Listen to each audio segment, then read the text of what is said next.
안녕하세요. 양철나무꾼입니다. 오늘은 나를 괴롭히는 자책감이 사라지는 책이라는 제목의 도서를 소개하려고 합니다. 우리는 일상에서 작은 수치심과 창피함, 죄책감을 느끼죠. 그리고 그러한 부정적인 감정의 유발이 내 탓이라는 자책감을 가지게 됩니다. 그런데 우리는 어릴 때의 정서적인 경험에 따라 비정상적으로 죄책감과 자책감을 느끼는 경우가 있습니다.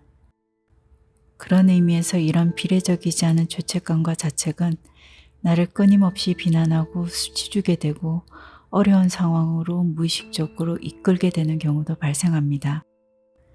자책하면서 나는 사랑받을 자격 없어, 나는 행복할 자격이 없어 라고 무의식적 과정이 그대로 현실의 사랑을 거부하고 나를 불행으로 이끌게 되는 것이죠. 여기서 중요한 것이 자책하는 마음을 의식적으로 한다면 내가 조절하고 또 이상하면 상담 등을 받겠지만 무의식적 잠재의식의 영역에 억압되어 있다면 문제가 되는 것 같아요.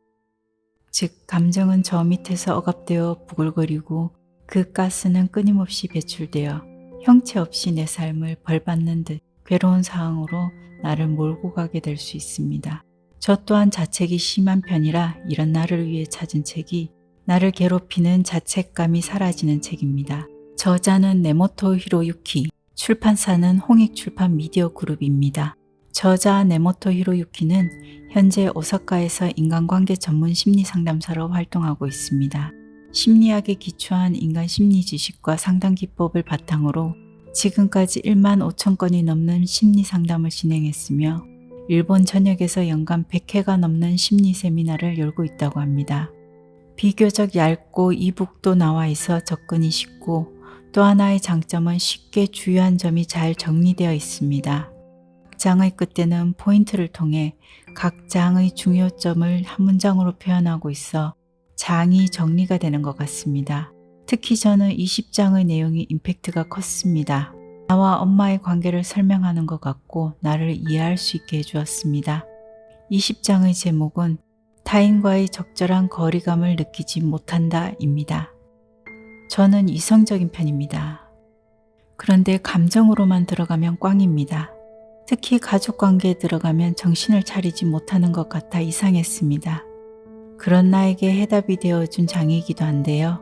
여기서는 유착이란 개념을 설명하면서 시작합니다. 즉 부모와의 유착이 형성되면 내 성향 자체가 유착 체질이 된다고 하고요. 그런 경우에는 엄마가 과도한 간섭이나 보호, 걱정을 남발하거나 정신적으로 나약한 사람인 경우 또는 자식에게 별 흥미가 없는 방임주의라도 모자간의 유착은 생기기 쉽습니다. 라고 설명해요.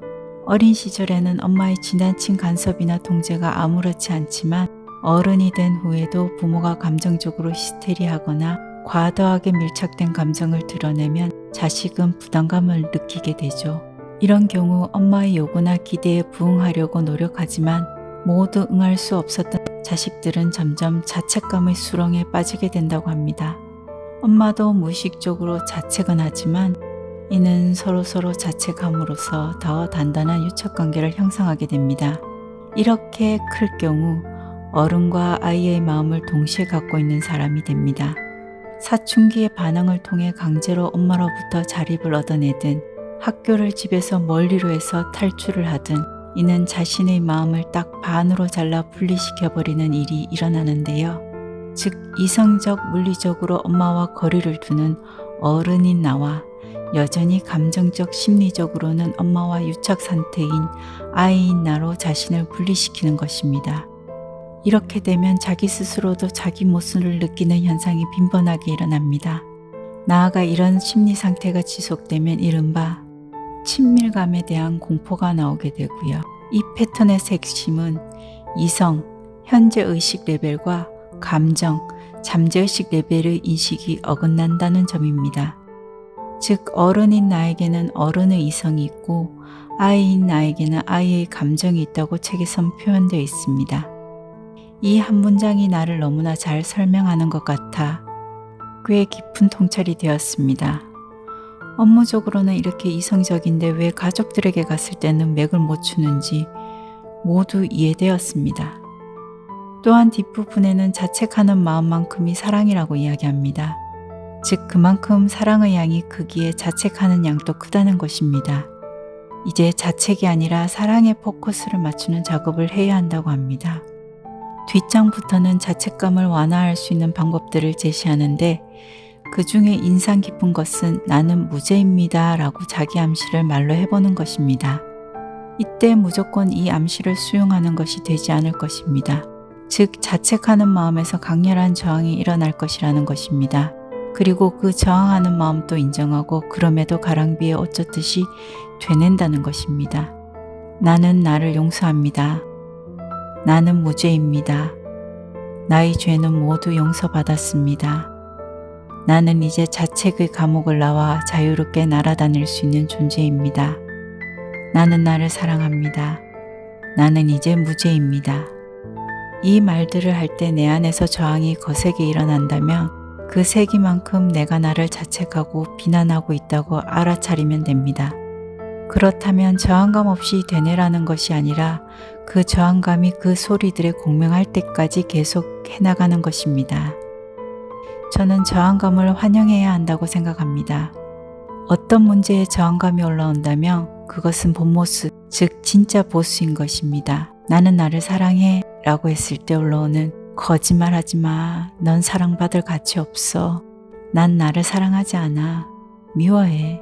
라고 진짜 내 무의식에 깊이 숨겨놓았던 부정적인 감정들이 모습을 뚜렷하게 드러내게 됩니다. 위 말들을 할 때 일어나는 저항감을 만나보세요. 너구나. 넌 나야. 내가 이렇게 나를 비난하고 있었구나. 미워하고 있었구나. 날 미워하느라 고생했다. 내 미움받는 마음 아팠구나. 나는 나를 용서한다. 나는 나를 사랑한다. 그렇게 끊임없이 새로운 빛을 비춰준다면 자책의, 죄책감의 느낌들은 해방될 것입니다. 여기서 한 가지, 그 감정을 없앤다고 생각하지 마세요. 어쩌면 그 마음조차 지금의 나를 미워하고 자책하는 마음이 가면을 쓴 생각일 수 있습니다. 그냥 해방시키세요. 그 마음 좀 더 내 옆에 머물든 아니면 자유롭게 근원으로 돌아가든 그것은 일어날 것입니다. 캐리어에 갇혀 답답해하고 힘들어하는 강아지를 위해 캐리어를 열어 강아지가 충분히 자유를 경험하게 한다면 그 강아지는 한참을 뛰어놀다가 당신 옆에서 휴식을 취하든 또는 좀 더 자유롭기 위해 자연으로 돌아갈 것입니다. 제가 왜 강아지를 비유로 했을까요? 우리는 강아지에게 애착을 느낍니다. 개는 훌륭하다라는 TV 프로그램을 보면 참 말 안 듣고 훈련하기 힘든 개인데도 주인은 애착을 가지고 지키고자 하죠. 우리도 부정적 경험의 정보 축적인 나라는 아상조차도 애착을 가집니다. 그런 면에서는 신과 같습니다. 부족하든 더럽든 그 모든 상들을 분별 없는 자리에서 사랑하기 때문입니다. 그러나 우리 인간이 다른 것은 미워하면서도 사랑할 수 있다는 것이죠.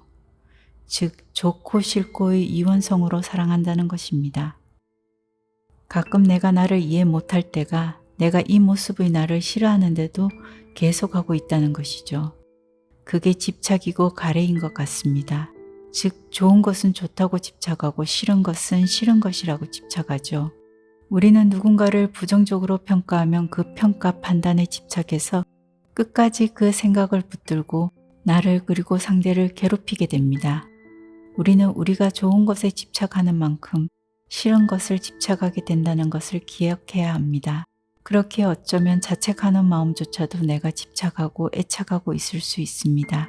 그때 해야 할 것은 그 자책이라는 이름의 강아지의 목줄을 꼭 쥐고 있던 것에서 힘을 풀고 놓는 것입니다.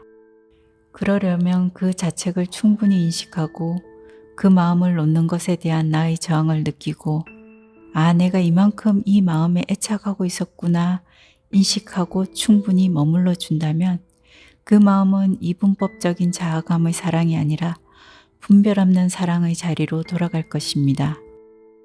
죄의식에 관련된 주제는 종교적이거나 인문적인 전문 도서밖에 없어서 답답했는데 나를 이해할 수 있는 책이었습니다.